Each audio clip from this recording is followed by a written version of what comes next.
Hi, I'm Chris Predick with Critical Path Training, and today we're going to be talking about InfoPath 2010 Informed Services. Specifically, we're going to be talking about what is InfoPath and how it helps me as an Office Business Applications developer. So what is InfoPath 2010?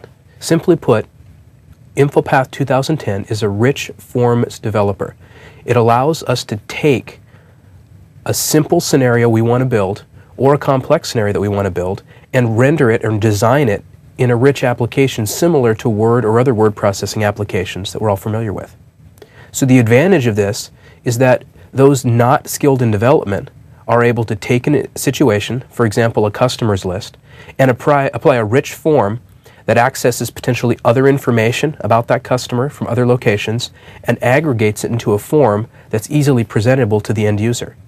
The important thing is that this can all be done by an IT manager information worker and may not require a developer at all.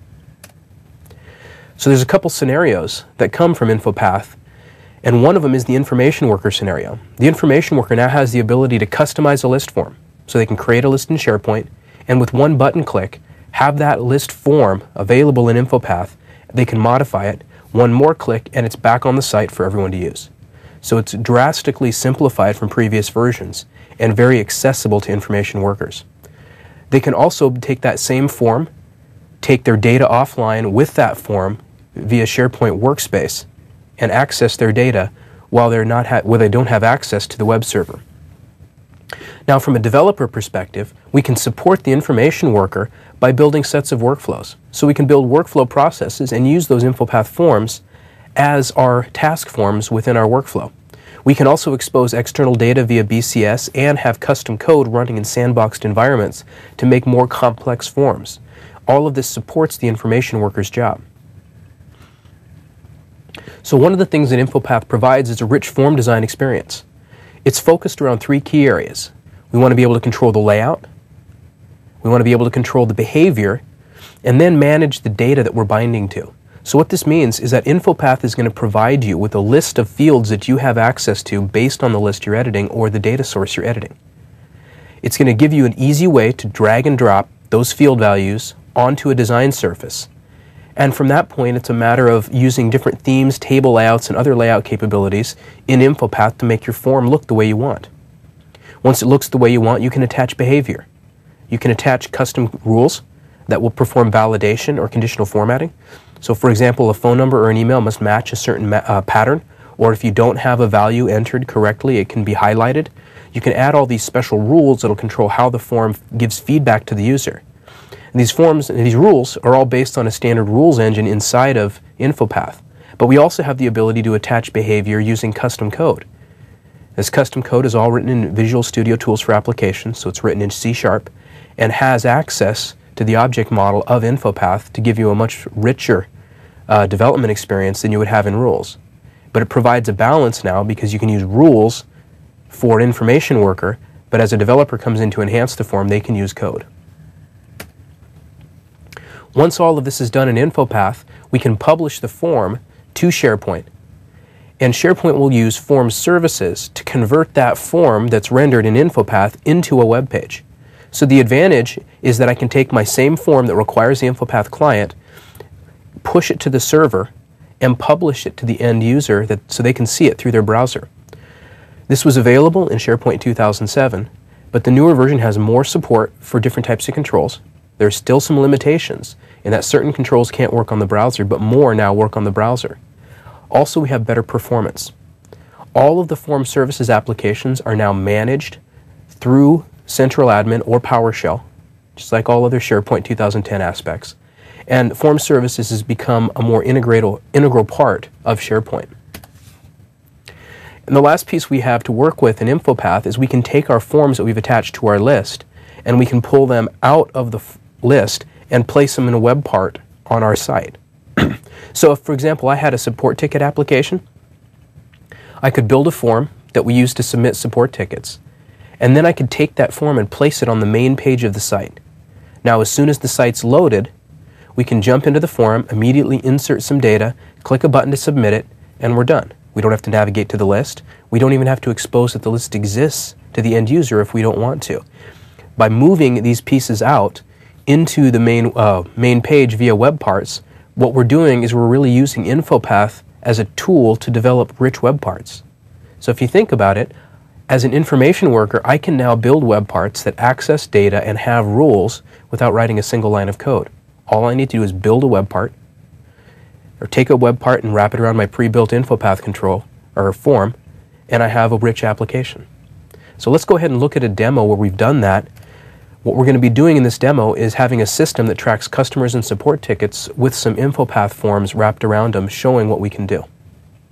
So this example is based on a site that has a customers list that contains several customers, along with some contact information, contact phone numbers, and so on. And then we have a support tickets list. And in this support tickets list, we have several support tickets that have already been entered, and all of them reference a customer. So we have a relationship between our support tickets and a customer, and we can use this to help present information to the user.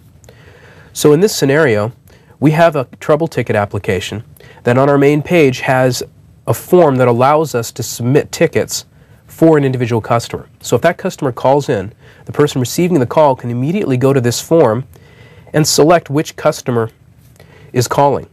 You can see automatically that InfoPath has looked up this extra information based on the customer and placed it in our form, so we immediately know a little bit about the customer as the person answering the phone. We can then choose to enter a title for the ticket, and we can enter some data about what the problem is, and we'll say their servers won't start. And then we can click the button here to submit a support ticket. InfoPath is pushing the data at that point back to SharePoint, and SharePoint is creating a new item right here in the list based on what we entered. So we've used a web part to wrap a form and push data back into our site.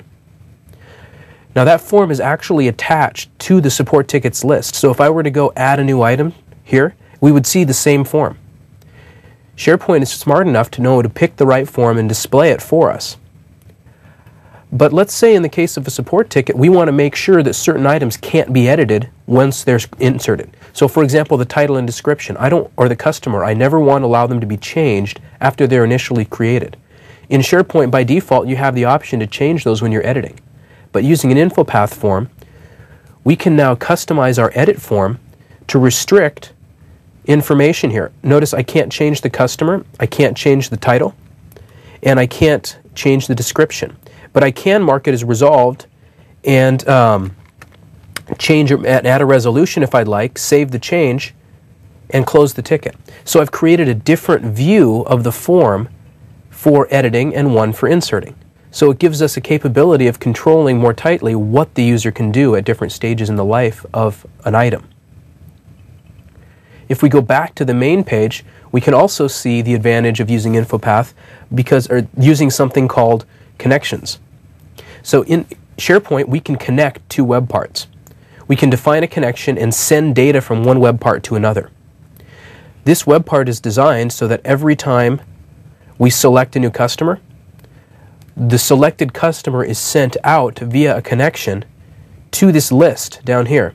And this list is filtering based on the current customer selected here.